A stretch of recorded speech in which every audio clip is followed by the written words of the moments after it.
और वो जो मालगाड़ी था उसको लूप लाइन में रखा गया था। टोटल 33 सैंपल्स दिल्ली भेजे गए हैं उनके आइडेंटिफिकेशन के लिए। क्या ट्रेन में जाना अभी सेफ है?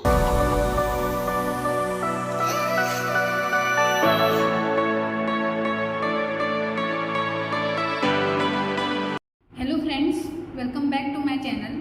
टाइटल देख के तो आपको पता ही लग गया होगा कि आज का वीडियो किसके बारे में है।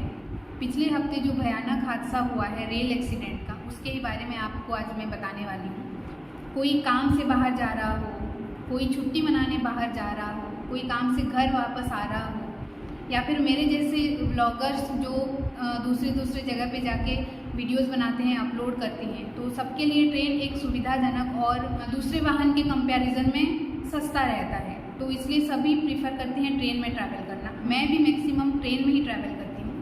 तो ऐसे समय में अगर कुछ ऐसा बड़ा हादसा हो जाए तो हम जैसे लोगों के मन में एक सवाल पैदा होता है कि क्या ट्रेन में जाना अभी सेफ है। तो इस सवाल का जवाब पाने के लिए आइए वीडियो को आखिर तक देखते हैं। इस वीडियो में मैं आपको बताऊंगी कि इस एक्सीडेंट के बाद अभी तक का लेटेस्ट अपडेट क्या है, ये एक्सीडेंट आखिर हुआ कैसे था और क्या ट्रेन में जर्नी करना हमारे लिए सेफ है। सबसे पहले मैं इस एक्सीडेंट का लेटेस्ट अपडेट्स आपके साथ शेयर करती हूँ। अभी तक 278 लोगों की जान जा चुकी है और 1100 से भी ज़्यादा लोग घायल हुए हैं। तो इन लोगों को आर्थिक सहायता के हिसाब से सरकार की तरफ से 19.26 करोड़ अभी तक दिए जा चुके हैं। इतने डेड बॉडीज़ को तो लोगों ने आइडेंटिफाई कर लिया है, लेकिन कुछ डेड बॉडीज़ को जो कि पहचान में नहीं आ रहे हैं, उनके सैंपल्स अब दिल्ली भेजे गए हैं। टोटल 33 सैंपल्स दिल्ली भेजे गए हैं उनके आइडेंटिफिकेशन के लिए। रेलवे बोर्ड के रिक्वेस्ट किए जाने पर और उड़ीसा गवर्नमेंट के कॉन्सेंट लेने के बाद CBI का तैनात किया गया है, ताकि इस हादसे के पीछे रीज़न क्या है उसका सही रीज़न पता लगाने के लिए।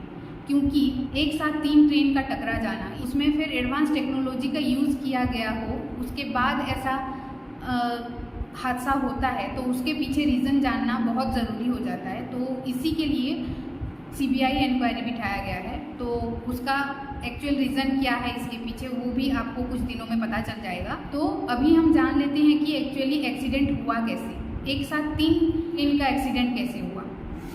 तो इस डायग्राम के मदद से मैं आपको बताती हूँ कि वो एक्सीडेंट एक्चुअली हुआ कैसे था। ये एक्सीडेंट जहाँ पे हुआ बहनागा बाज़ार, वहाँ पे 4 ट्रेन लाइंस थी, 2 मेन लाइन और 2 लूप लाइंस। तो मेन लाइन और लूप लाइन क्या है, जैसे आप यहाँ पे देख पा रहे होंगे, ये जो स्ट्रेट लाइन है, स्ट्रेट लाइन को बोलते हैं मेन लाइन, और ये जो साइड में 2 डाइवर्ट करके 2 लाइन बनाया गया है उसे बोलते हैं लूप लाइंस। तो जो स्ट्रेट लाइंस होते हैं वहाँ पे ट्रेन अपनी फुल स्पीड में जा सकता है, वहाँ पे उसको कहीं पे भी डाइवर्सन नहीं है, पूरा स्ट्रेट लाइन है।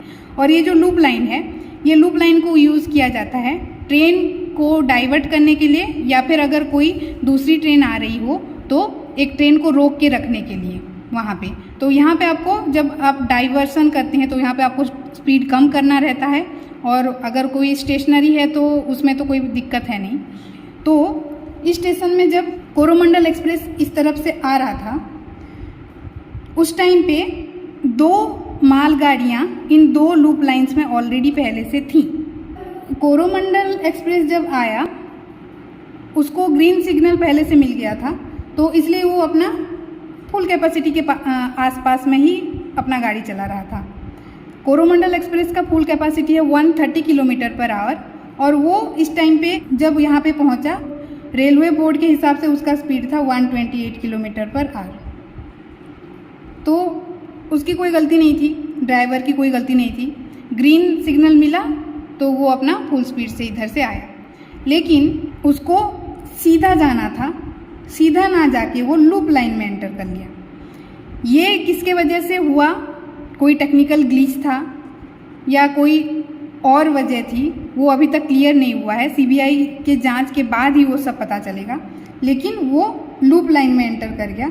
और इतने स्पीड में अगर कोई ट्रेन दूसरी ट्रेन के साथ टक्कर करता है तो आप समझ ही सकते हैं कि कितना बड़ा एक्सीडेंट हुआ होगा। तो इसीलिए आपने जो फोटोज़ देखे होंगे उसमें देखे होंगे कि इस ट्रेन के ऊपर से ये जो कोरोमंडल एक्सप्रेस है उसका बॉगी इसके ऊपर से पूरा चढ़ गया है। तो इतना ज़ोर जो टक्कर हुआ इसके वजह से इसके कुछ डिब्बे जो थे इस लाइन से जाकर वो जो दूसरी मेन लाइन थी उधर जाके गिरे। और कुछ टाइम के बाद जो दूसरी train SMVT Bengaluru Howrah express जो कि बेंगलोर से आ रहा था हावड़ा, वो इधर से आ रहा है, उसे भी पहले से ग्रीन सिग्नल मिला हुआ था तो वो भी अपने फुल स्पीड में आ रहा था। वो करीबन 126 किलोमीटर पर आवर के स्पीड से इधर से आ रहा है। तो ये जब सीधा इस लाइन पे आया, कोरोमंडल एक्सप्रेस का जो डिब्बे यहाँ पे गिरे थे उसके साथ इसका टक्कर हो गया और इसका भी यहाँ पे एक्सीडेंट हो गया। तो इसमें एक सवाल उठता है, क्या ये किसी के लापरवाही की वजह से हुआ है, कोई टेक्निकल इशू था या फिर किसी का साजिश है? जवाब तो अभी तक मिला नहीं है, लेकिन टेक्निकल इशू से हो सकता है कि ये ना हुआ हो, क्योंकि यहाँ पे एक एडवांस सिस्टम का यूज़ किया जाता है जिस सिस्टम को बोला जाता है इलेक्ट्रॉनिक इंटरलॉकिंग सिस्टम और इलेक्ट्रॉनिक इंटरलॉकिंग लॉजिक। ये एक इलेक्ट्रॉनिक सिस्टम है जिसमें कि ये जो रेलवे लाइंस हैं यहाँ पे वायर्स बिछी होती हैं, हर जगह पे वायर्स बिछी होती हैं और इसमें बहुत कम अमाउंट ऑफ करंट फ्लो होता है। तो हर एक स्टेशन का एक एरिया होता है, 25 किलोमीटर के दायरे के अंदर कितने ट्रेन लाइंस हैं और उन लाइंस में कितने ट्रेन्स जा रही है। एक लाइन में अगर 2 या उससे ज़्यादा ट्रेन्स हैं तो उनमें गैप कितना है और उन ट्रेन्स का स्पीड कितना है, ये जो वायर्स गई हैं उसके थ्रू उनको पहले से ही पता चल जाता है उनके कंप्यूटर्स में। तो कंप्यूटर्स में स्टाफ के 1 या 2 लोग हमेशा रहते हैं और ये एक ऐसा सिस्टम है, मैनुअली इसमें तो कोई गलती हो ही नहीं सकती, क्योंकि अगर जो वहाँ पे बैठा है गलती से अगर वो मिस हो गया कि कोई एक ही लाइन में 2 ट्रेन हैं एक जगह पे और उसने कोई एक्शन नहीं लिया, तो इसमें ये एक ऐसा सिस्टम है कि उसका ट्रेन के साथ भी कनेक्शन रहता है, तो वो ट्रेन का स्पीड ही कम कर देगा या फिर उसे रोक देगा, या फिर उसके साइड में जो सिग्नल है ट्रेन लाइन में हर 1-1 किलोमीटर के इंटरवल में एक ट्रैफिक सिग्नल रहता है। वो जो ट्रेन के साइड में जो सिग्नल ट्रैफिक सिग्नल है ना उसको रेड कर देगा। तो ये सिस्टम के फेल्योर की वजह से तो हो ही नहीं सकता। हो सकता है अगर किसी ने जानबूझकर उसके साथ छेड़खानी की हो, तो क्या है रीज़न अभी तक तो पता है नहीं, हमारे CBI उस पर जांच में लगी है तो पता चल जाएगा। तो ये था डिटेल्स की वहाँ पे एक्चुअली एक्सीडेंट हुआ कैसे था। तो अब हम जान लेते हैं इसके बारे में कुछ और डिटेल्स। जाहिर सी बात है, इतना भयानक हादसा होने के बाद लोगों को डर लगेगा, लेकिन इसमें ऐसे डरने की बात नहीं है। एक बार ऐसे हादसा हो गया इसका मतलब ये नहीं है कि रेलवे सिस्टम ही ख़राब है तो हम उसमें जाएंगे ही नहीं। अगर कोई डर रहा है कि आगे हम ट्रेन में सफ़र कर सकते हैं, हम उसमें सेफ हैं या नहीं, तो आप ज़रूर ट्रेन में सफ़र कर सकते हैं, क्योंकि ये हादसा हमेशा ऐसे नहीं होता है। जो कुछ भी इसमें फॉल्ट है, जिसकी भी फॉल्ट है या फिर अगर कोई साजिश है तो उसके ऊपर एक्शन भी लिया जाएगा और ऐसे आगे ना एक्सीडेंट हो उसके ऊपर भी सरकार काम करेगी। तो जो भी ट्रैवलर्स हैं तो वो ना डरें और अपनी आगे की जर्नी अच्छे से तय करें।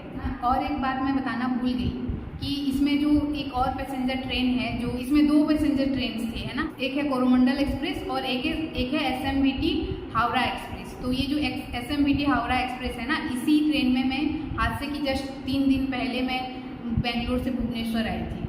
तो जब मैंने ये न्यूज़ देखा कि मतलब इसी ट्रेन का एक्सीडेंट हो गया है बालेश्वर में, तो तब तो मेरे रोंगटे खड़े हो गए कि अगर उस दिन मैं उसमें ट्रेन में आ रही होती तो मेरा क्या होता। वैसे तो मैं उससे पहले स्टेशन में उतर गई थी, भुवनेश्वर में उतर गई थी और एक्सीडेंट आगे जाके बालेश्वर में हुआ था, लेकिन फिर भी सोच के मेरे रोंगटे खड़े हो गए। तो उस हादसे में जो एक्चुअल में थे, जो सर्वाइव किए हैं और इस भयानक हादसे को एक्सपीरियंस किए हैं, उनका हालत क्या होगा वो तो मैं बता ही नहीं सकती। कभी कभी सारे प्रिकॉशंस लेने के बाद भी ऐसे दुर्घटनाएं हो जाती हैं, लेकिन हम इसके लिए पूरा सिस्टम को जिम्मेदार नहीं ठहरा सकते या फिर अपने फ्रीडम को नहीं रोक सकते। अपनी लाइफ है, आप अच्छे से जिए इसको, डर डर के नहीं, क्योंकि आपका साथ देने के लिए, आपको मदद करने के लिए हमारा सरकार तो है ही है और अभी भी इंसानियत जिंदा है। तो इसी के साथ मैं वीडियो को यहाँ पे ख़त्म करती हूँ। मिलते हैं अगले वीडियो में, तब तक के लिए मुझे इजाज़त दीजिए। बाय बाय दोस्तों, टेक केयर।